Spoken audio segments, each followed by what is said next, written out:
রাষ্ট্রপতি জিয়াউর রহমান বীর উত্তম তার গড়া বাংলাদেশ জাতীয়তাবাদী দল। তাই আমরা প্রমাণ করেছি বাংলাদেশে ফ্যাসিস্ট স্বৈরাচারের কোনো অবস্থান হবে না। এই মিরপুরবাসী কিন্তু সোচ্চার ছিল।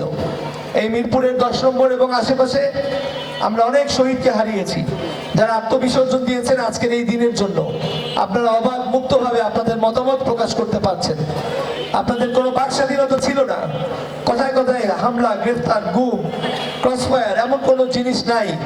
অমানবিক সকল কর্ম কিন্তু বাংলাদেশে সংগঠিত হতো।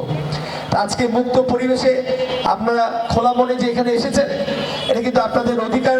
এই অধিকার লড়াইয়ে কিন্তু এই শহীদ যোদ্ধারা যেমন, ঠিক তেমনি বাংলাদেশ জাতীয়তাবাদী দলের কর্মীরা প্রায় 439 জন বিএনপির নেতাকর্মী প্রাণ বিসর্জন দিয়েছেন এই আন্দোলনে। তাই আমরা শ্রদ্ধা জানাই সেই সব শহীদদের প্রতি। এবং এই মিরপুরের উন্নয়নে আলহাজ এসে খালেক আপনাদের সবার শ্রদ্ধার পাত্র যেমন ছিলেন, তিনি তার সারা জীবন ব্যয় করেছেন এই মিরপুরবাসীর উন্নয়নের জন্য। এবং তার পাশাপাশি আমার বেড়ে ওঠা কিন্তু আপনাদের সাথেই। তাই আমি আবারও বলতে চাই, আমি অতীতে যেমন আপনাদের পাশে ছিলাম এবং এখনো আপনাদেরকে পাশে নিয়ে আগামী মিরপুর গড়বো ইনশাআল্লাহ। একটি আদর্শ মিরপুর, যেখানে আমরা পরিবার পরিজন নিয়ে, এই সবাইকে নিয়ে একটি পরিবারের মতো আমরা বসবাস করব। যে মিরপুর হবে সন্ত্রাস মাদক মুক্ত একটি পরিকল্পিত মিরপুর। রাজধানীর একটি গর্বভরা একটি এলাকা হবে মিরপুর। আগামীতে অনেক পরিকল্পনা আছে, যাতে আপনাদের বিনোদন সহ শিশু কিশোরদের বিকাশ লাভের জন্য খেলাধুলার মান উন্নয়নে স্পোর্টস একাডেমি সহ অনেক কিছু নির্মাণ করা হবে এই মিরপুরে। তাই আপনারা ঐক্যবদ্ধ থাকবেন, কোনো ধরনের অশুভ শক্তির কাছে মাথা নত করবেন না। ধানের শীষের পক্ষে আপনারা ঐক্যবদ্ধ থাকবেন ইনশাল্লাহ। আমাদের সবার প্রিয় আমাদের ভারপ্রাপ্ত চেয়ারম্যান জনাব তারেক রহমান, তিনি যে 31 দফা দিয়েছেন, সেই 31 দফা বাস্তবায়নের মাধ্যমেই আমরা আগামী দিনের বাংলাদেশ গড়ে তোলার প্রত্যয় ব্যক্ত করব। একটি সুন্দর বাংলাদেশ, যেখানে প্রত্যেকটি তরুণ যারা তাদের শিক্ষা জীবন শেষ করে তাদের মেধাকে কাজে লাগিয়ে বাংলাদেশকে গড়ার জন্য তাদের মেধা কাজে লাগাবে, এবং বাংলাদেশ বিনির্মাণে তরুণদের মেধা এবং শ্রমকে কাজে লাগিয়ে আমরা সারা বিশ্বের বুকে আমাদের শ্রম বাজারের পাশাপাশি আমাদের যে সুখ্যাতি আছে, পোশাক শিল্প, সবকিছুতেই আমরা কিন্তু অবদান রেখে দেশের অর্থনীতিকে চাঙ্গা করব। আপনাদের প্রত্যেকের জীবনযাত্রার মান যেমন উন্নত হবে, ঠিক তেমনি সুনাগরিকের মতো সুশাসন প্রতিষ্ঠা করতে গেলে প্রতিটি নাগরিকের যে সচেতনতা, সেই সচেতনতার মাধ্যমে, অর্থাৎ তরুণ থেকে শুরু করে সকল বয়সী লোকদের মতামতকে প্রাধান্য দিয়ে আমরা এই দেশকে গড়ে তুলব। আপনারা মিরপুরবাসী নির্ভয়ে যে কোনো অনাচার, অত্যাচার বা যে কোনো অন্যায়ের বিরুদ্ধে আমাকে জানাবেন, আপনাদের সামাজিক যোগাযোগ মাধ্যমে জানাবেন কিভাবে আপনার মিরপুরকে আপনি গড়ে তুলতে চান। এটাই আমরা শুনতে চাই। আপনার এলাকা আপনি গড়ে তুলবেন, অন্য কেউ না, এবং অবশ্যই ধানের শীষের পতাকা তলে। তাই আমি বলবো, এই মিরপুর আমাদের এলাকা, আমরা মিরপুরের সন্তান, আমরা একসাথে একই পরিবার, মিরপুরবাসী হিসাবে আমরা গর্বিত। সেই গর্ব আমাদের আগামীতে আরো উজ্জ্বল হবে যখন আমরা এই মিরপুরকে সারা ঢাকা শহর না, বাংলাদেশের মধ্যে জাতীয়তাবাদীর ঘাঁটি হিসাবে, অর্থাৎ বিএনপির ঘাঁটি হিসাবে মিরপুরকে আমরা গড়ে তুলব। আমরা প্রতিষ্ঠা করব এই মিরপুর আজীবনের জন্য বাংলাদেশ জাতীয়তাবাদী দল বিএনপির ঘাঁটি। তাই আপনারা আশাহত হবেন না। বাংলাদেশ জাতীয়তাবাদী দল বিএনপি কখনোই ভুল করেনি, আগামীতেও করবে না।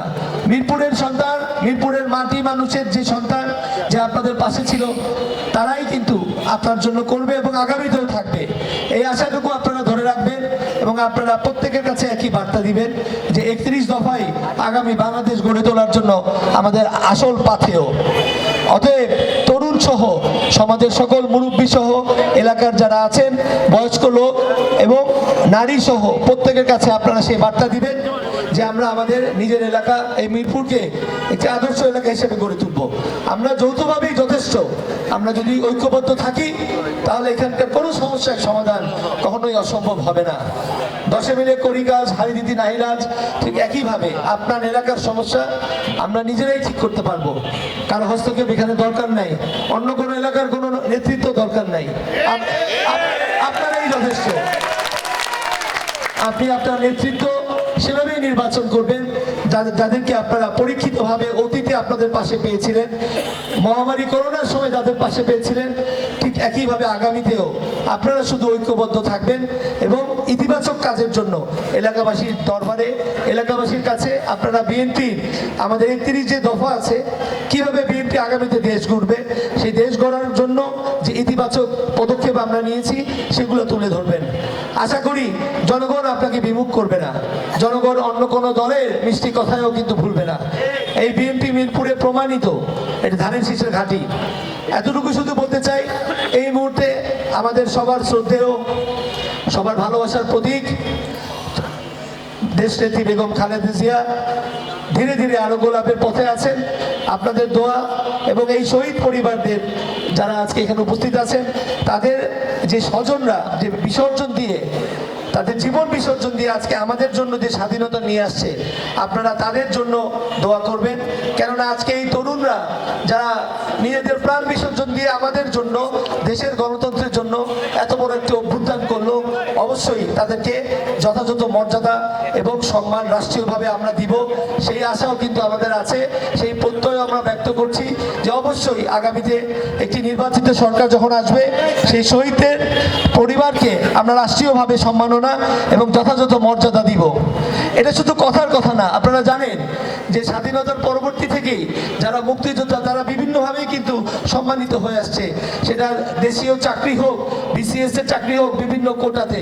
অতএব জুলাই যোদ্ধা যারা আছেন, যাদের অকুতোভয় সৈনিকের মতো যারা জীবন বিসর্জন দিয়েছেন, তাদেরকেও আমরা আগামীতে রাষ্ট্রীয়ভাবে সম্মানিত এবং মর্যাদাপূর্ণ স্থানে দেখতে চাই। এই দাবি আমাদের সকলের। আমরা অবশ্যই যৌথভাবে বিএনপির কর্মী হিসাবে এতটুকু বলতে পারি যে শহীদ পরিবারদের প্রতি আমাদের ভালোবাসা আজীবন থাকবে। আজকের এই গণঅভ্যুত্থানের মাধ্যমে যে বাংলাদেশের পুনর্জন্ম হলো, সেটার জন্য তাদের অবদান অনস্বীকার্য। অতএব আমরা সবাই মিলে ঐক্যবদ্ধ থাকি। আমাদের প্রথম অগ্রাধিকার কি? এলাকাবাসী হিসাবে আপনার যে চাওয়া, গ্যাসের সমস্যা, পানির সমস্যা, মাদক সমস্যা, এই সব কিছু কিন্তু সামান্য। আমরা নিজেরা ঐক্যবদ্ধভাবে একটি গণতান্ত্রিক পদ্ধতিতে আপনার নেতা নির্বাচনের মাধ্যমে এই সকল সমস্যার স্থায়ী সমাধান করব। ইতিপূর্বেও আপনারা জানেন মিরপুরে পরিত্যক্ত বাড়ি, পরিত্যক্ত প্লটের সমস্যা বহু যুগ ছিল, সেটারও কিন্তু স্থায়ী সমাধান আমার বাবা আল্লাহ জেসে খালেক সাহেব ও বিএনপির সময় হয়েছে। সেই একই ধারাবাহিকতায় আগামীতে আপনাদের যে দাবি আছে, একটি 500 শয্যার হাসপাতাল, একটি মহিলা বিশ্ববিদ্যালয় এবং আইটি জোন অর্থাৎ তথ্য প্রযুক্তি নির্ভর একটি অঞ্চল গড়ে তোলা হবে এখানে, অর্থনৈতিক, যেখানে তরুণ মেধাবীরা তাদের জীবনের প্রথম উদ্যোক্তা হিসেবে তাদের ছোট্ট অল্প পুঁজির ব্যবসা শুরু করতে পারবেন। অতএব আমরা চাবো শিক্ষিত মেধাবীরা তারা যেন বেকার না থাকে, তাদের কর্মসংস্থানের ব্যবস্থা এই মিরপুরের মাটিতেই যাতে করতে পারি। অর্থাৎ মিরপুরকে অর্থনৈতিকভাবে যদি আমরা সমৃদ্ধ করতে পারি, তাহলে কিন্তু এই মিরপুরের ভিতরেই আমরা সেই কর্মসংস্থান সহ আমরা করতে পারবো যে অলস বেকার লোককে আমরা এনগেজ করতে পারবো। যে এনগেজমেন্ট হবে সমাজের জন্য, সমাজের উন্নয়নের জন্য একটি অর্থবহ প্রমাণ দিবে এটা, যে আমরা যদি ব্যস্ত থাকি ইতিবাচকভাবে